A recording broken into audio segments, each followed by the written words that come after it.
팩트로 알아보는 군대 이야기입니다. 블랙 이글스를 아시나요? 블랙 이글스는 대한민국 공군의 특수 비행팀인데요. 아찔한 고개 비행으로 우리 국민에게는 즐거움과 감동을 선물하고 해외 에어쇼에 참가해 대한민국 공군의 우수성을 전 세계에 알리고 있습니다. 수상 이력도 화려한데요. 2012년에 영국 와딩턴 국제 에어쇼에서 최우수상, 리아트 에어쇼에서는 2012년과 2022년에 대상과 인기상, 이관왕의 영예를 안았습니다. 또 2023년에는 호주 에벌론 국제 에어쇼에서 종합 최우수상을 수상했습니다. 하지만 화려한 이력 뒤에는 안타까운 희생도 있었습니다. 오늘은 군인으로서 남다른 희생 정신을 보여준 블랙 이글스 조종사 김도형 중령의 이야기를 준비했습니다.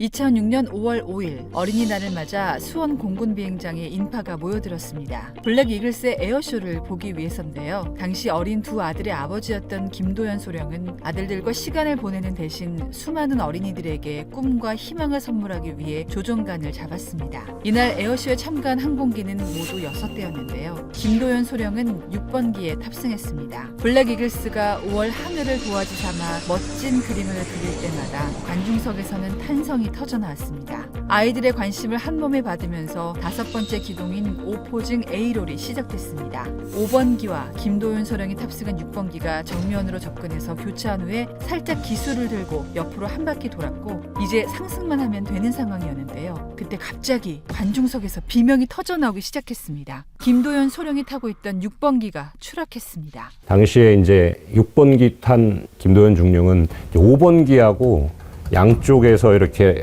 교차하는 교차 기동을 하는 과목이었습니다. 블랙 대장님께서 라디오 콜로 넘버 6 풀업이라는 라디오 콜이 나왔습니다. 더 이상 내려오지 말고 기술을 올리라는 뜻이거든요. 기술을 올려라라는 말이 나온다는 이 상황은 굉장히 좀 위험한 상황이라고 직감적으로 알 수 있었습니다. 그래서 활주로 쪽을 이렇게 딱 쳐다봤는데 제가 본 것은 이제 활주로에서 약간 불이 나 있는 상태, 그런 상태였었습니다. 김도현 소령이 추락한 곳은 활주로와 보조 활주로 사이의 잔디밭이었는데요. 관중석과는 불과 1.8km 떨어져 있었다고 합니다. 김도현 소령의 마지막 모습은 많은 사람의 마음을 아프게 했습니다. 왼손은 스로틀을, 오른손은 조종관을 붙잡고 있었거든요. 김도현 소령은 갑작스러운 엔진 고장으로 항공기가 관중석 방향으로 추락하자 비상탈출을 포기하고 기술을 돌리기 위해서 마지막 순간까지 조종석을 지켰습니다. 만약에 김도현 소령이 탈출했다면 항공기가 어린이를 비롯해 1,300여 명이 있는 관중석으로 추락했을 거예요. 수원 비행장인데 어린이날 행사였거든요. 어린이들도 되게 많았고 활주로하고 관객들이 있는 거리도 가까웠고 아차하면 그쪽으로 떨어질 수 있는 상황이었는데 선배님의 평소에 생각해 왔던 어떤 그런 신념이라든지 교육 훈련 어떤 그런 것들이 자연스럽게 나타나서 판단이 된 것 같습니다.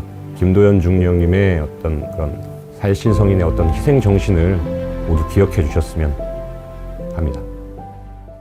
김도현 소령은 추락 시 어떤 일이 있더라도 민가와 관람객에는 피해를 주지 말라는 블랙 이글 팀의 첫 번째 수칙을 지키기 위해서 죽음을 선택했습니다. 정말 짧은 순간이었지만 군인으로서 자신을 희생해서 국민을 구해야겠다는 판단을 한 거죠. 생전에 김도현 중령은 월급을 안 줘도 좋으니까 50세까지 비행을 했으면 좋겠다는 이야기를 자주 할 정도로 비행 자체를 매우 좋아했다고 합니다.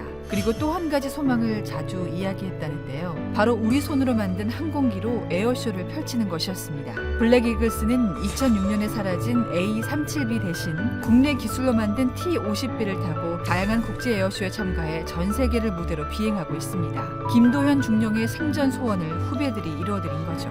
자신의 목숨마저 위태로운 절체절명의 상황에서도 초계와 같이 목숨을 바치며 숭고한 희생을 몸소 실천한 고 김도현 중령. 그가 보여준 살신성인의 정신은 어떤 상황에서도 국가와 국민을 수호해야 하는 군인에게 꼭 필요한 자세가 아닐까요? 지금까지 팩트로 알아보는 군대 이야기였습니다.